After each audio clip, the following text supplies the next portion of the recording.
Good morning. I'm Major Taylor Maskovitz, member of the 804th Medical Brigade Legal Section. I'm Major Mark Dubois, also a judge advocate for the 804th. I am Sergeant Stephanie Bodog, the senior paralegal for the 804th Medical Brigade, and we also have paralegals that support the 399th, the 405th, and the rest of the subordinate units. This morning you're receiving this briefing as part of your wellness check briefing. You may be the trainers or you may be the members of the wellness check teams. Our role as the legal section is actually to provide the brigade commander with advice relating to mental health issues. And in this case, we also provide support to the subordinate commanders as well as the ClinOps team when they create programs such as the wellness check program. There are two additional resources for soldiers to assist them with any legal issues. The first one is the 3rd Legal Operations Detachment, which is a legal assistance attachment, and they're located in Brockton, Massachusetts, and you typically would see them doing an SRP. And the contact information is area code 301-944-3665. That's 301-944-3665. Or you can use the USAR Legal Assistance website for their contact information. Additionally, you have the Trial Defense Service, which is the 16th LOD out of Fort Hamilton, New York.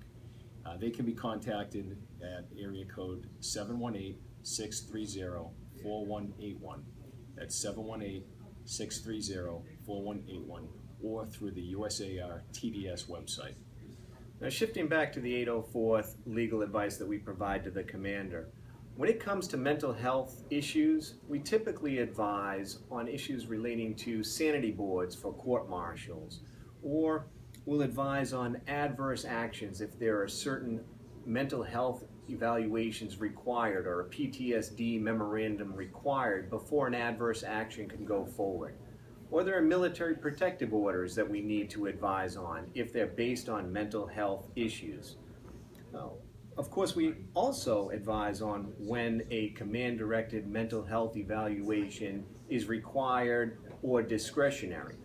Now, these topics are different than the wellness check program. Now, they do overlap, but they're different. And some of the overlapping that we get questions about regularly is jurisdiction of the commander. And there's 3 situations typically that a soldier will find themselves in. First, obviously the commander has full authority while somebody is on active duty.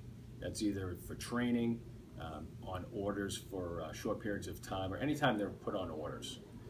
Secondly is during battle assembly. So anytime weekend drill, the commander has full authority. And the times we get questioned about are the civilian time periods between battle assemblies. And that's when a commander would have administrative authority over a soldier. Yeah, and in the administrative side, we often think of the word adverse action. And that would be most easily defined as a separation authority. You might think of separation authority, it is an adverse action. That is different than a mental health evaluation, which is not adverse in nature, nor is the wellness check, which would be a step even before a mental health evaluation or before any kind of administrative separation.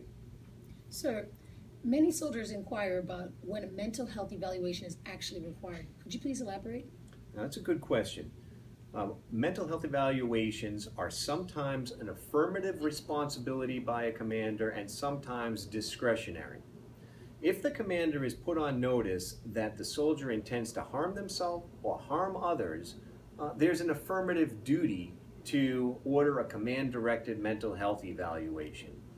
Now, this is different than if the commander has reason to believe they may not be fit for duty.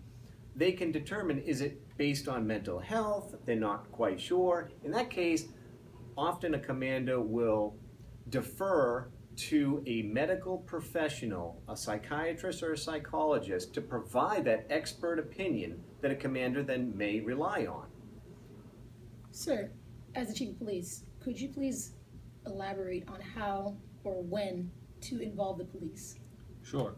There's a lot of overlapping jurisdiction with civilian law enforcement, or your local law enforcement and the military. The circumstances would dictate whether you have a discretionary ability to contact local law enforcement, and it should be clear there's no affirmative duty to notify a local police agency while doing a wellness check. The advantage to contacting local law enforcement is a whole host of resources that are available to them.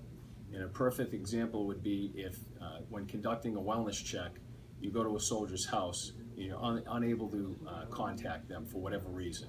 You can notify local police, and they can assist you in either, say, checking registrations on vehicles, or locating maybe another point of contact or one of the neighbors. So it's a discretionary tool that you have to notify local police.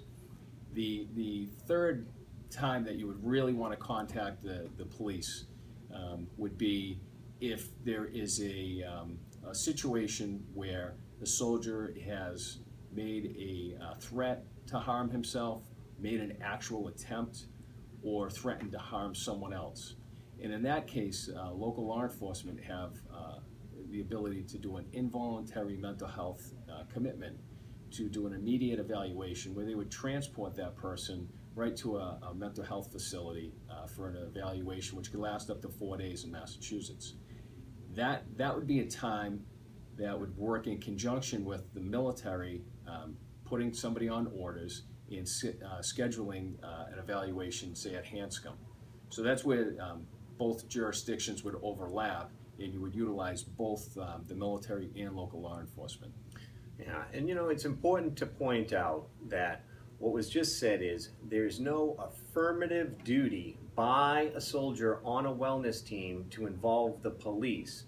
This is not a doctor-patient relationship where a doctor being informed of an intent to harm someone else does have an affirmative duty. This is different.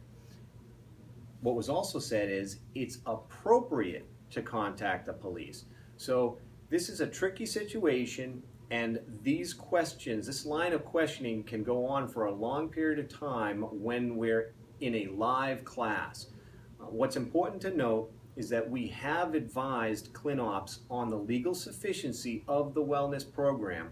We acknowledge that there are a lot of scenarios that could raise other questions, and we invite you to contact the JAG section if you have questions about one of those scenarios. You can reach the JAG section at 978-784-3928. That's the office line upstairs at the 804th Medical Brigade.